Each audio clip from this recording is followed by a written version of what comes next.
Hola, buenas tardes, soy Carlos y hoy vamos a ver el capítulo número 14 del curso sobre nóminas, donde vamos a seguir introduciéndonos en diferentes casos particulares a la hora de cumplimentar la nómina. En este caso vamos a aprender qué ocurre cuando tenemos que calcular una nómina con un contrato temporal, qué particularidades tiene. Bueno, vamos a partir del supuesto de la empresa que ya conocemos, Logística del Mediterráneo. Y ahora vamos a tener un trabajador que se va a llamar Domingo Llano Curro, con NIF 21999 y categoría oficial de tercera, grupo de cotización 9 y número de seguridad social, pues el que corresponda. Contrato de obra o servicio a jornada completa.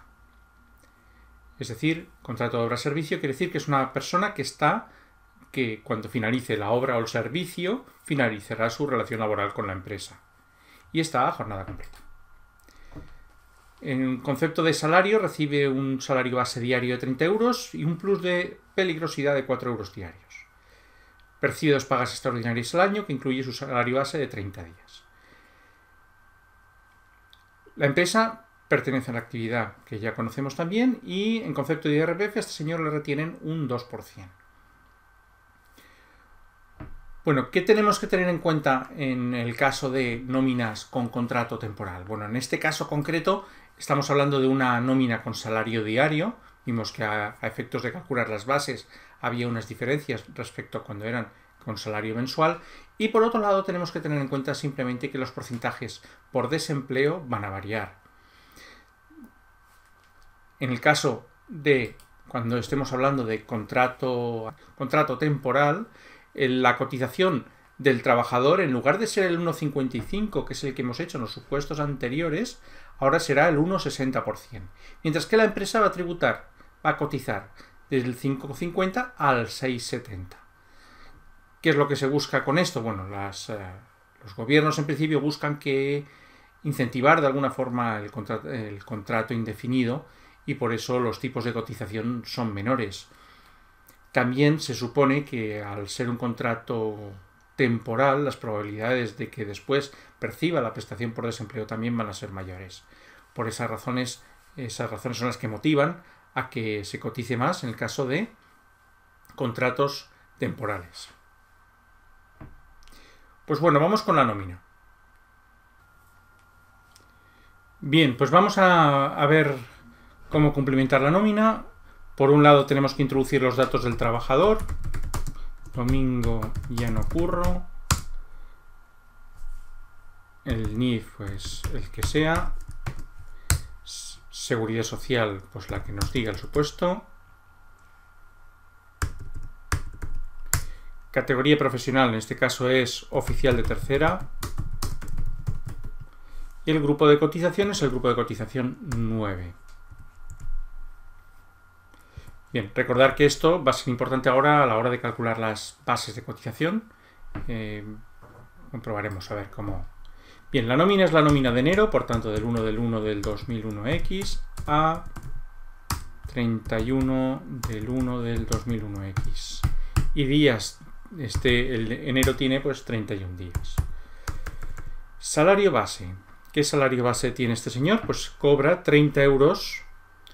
Nos dice es el trabajador percibe un salario base de 30 euros diarios. Por tanto, serán 30 por, como tenemos 31 días en este mes, pues serán 31. Y luego, complementos salariales, cobrará un plus de peligrosidad de 4 euros diarios. Esto lo incluiremos, el plus de peligrosidad.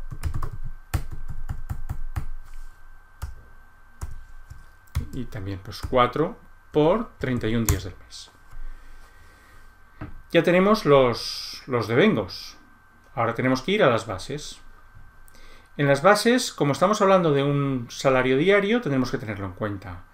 Y aquí, pues, ¿qué tenemos que incluir? Bueno, primero, la remuneración mensual para efectos de cotización por contingencias comunes, tenemos que mirar cuál es su remuneración, que en este caso 1050. Y 1054.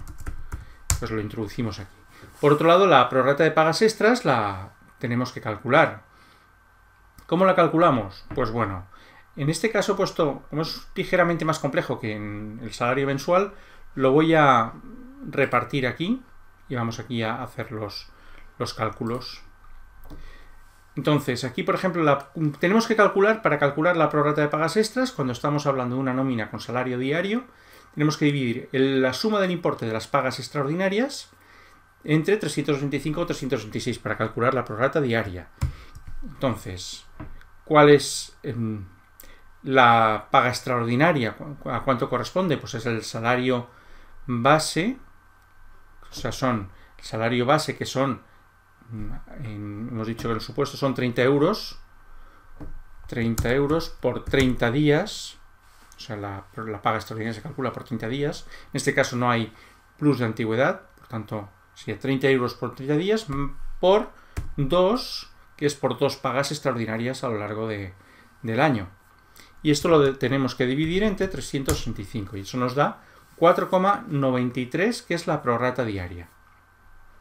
¿Cuál será la prorrata de pagas extraordinarias? Pues tenemos que multiplicar este importe por los días cotizados de este mes, que son, como sabemos, es enero, por tanto son 31 días. Pues es la cantidad que tengo que introducir aquí.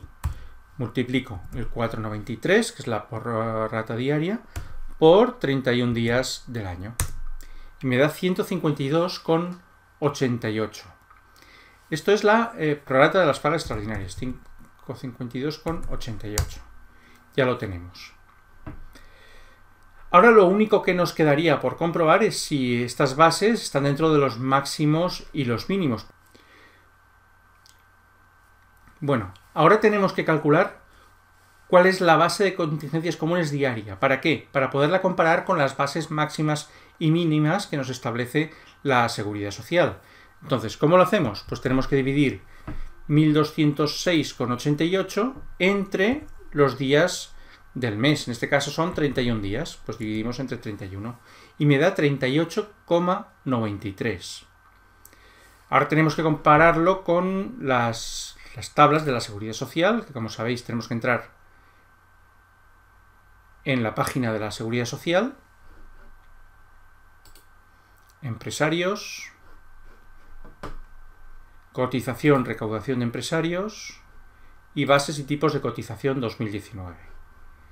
Y aquí nos dice que tiene que estar en superior a 35 euros la base de cotización en oficiales de tercera y inferior a 135,67. Como está dentro de los tramos, podemos decir que tenemos que coger la base que nos ha dado, que es 38,93. Pues una vez tenemos esto, nos faltaría calcular cuál es el porcentaje de accidentes de trabajo y enfermedad profesional, como ya vimos en un ejercicio anterior. En este caso es el 3,70%, ya que se trata de un operario, no es un administrativo. Y por otro lado, en la cotización por desempleo, como dijimos, al ser un contrato temporal, no es un contrato indefinido, sería el 6,70% en lugar del 5,50% que era. Bien, nos faltaría ya solamente calcular, no tenemos horas extras, por tanto la base de contingencias profesionales, como no hay horas extras, coincide con la base de contingencias comunes. Y por último nos falta saber cuál es la base sujeta a retención de IRPF, y eso lo tenemos aquí, que es el total de vengado, 1054. Una vez tenemos todo esto, ¿qué nos falta? Bueno, nos falta aquí, de nuevo, la cotización por desempleo, que en este caso es el 1,60 en lugar de el 1,55 que era cuando era contrato indefinido.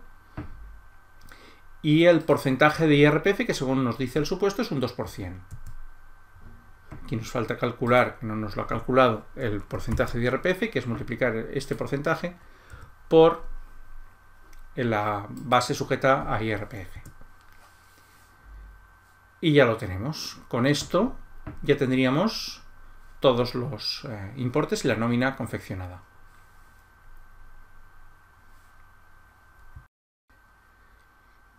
Muy bien, pues ya hemos visto cómo realizar una nómina con contrato temporal, que como vemos es prácticamente lo mismo que una nómina con contrato indefinido, a diferencia de los tipos de cotización por desempleo que varían. El resto permanece todo igual. ¿Qué vamos a ver en el próximo capítulo? Pues vamos a seguir viendo otro supuesto, otro caso particular, que es el caso cuando una nómina está realizada con un contrato a tiempo parcial. Es decir, no se trabaja la jornada completa, sino se trabaja una jornada inferior a la jornada completa. Pues espero que os interese, os gusten estos capítulos y nos vemos en el siguiente. Un saludo a todos y buenas tardes.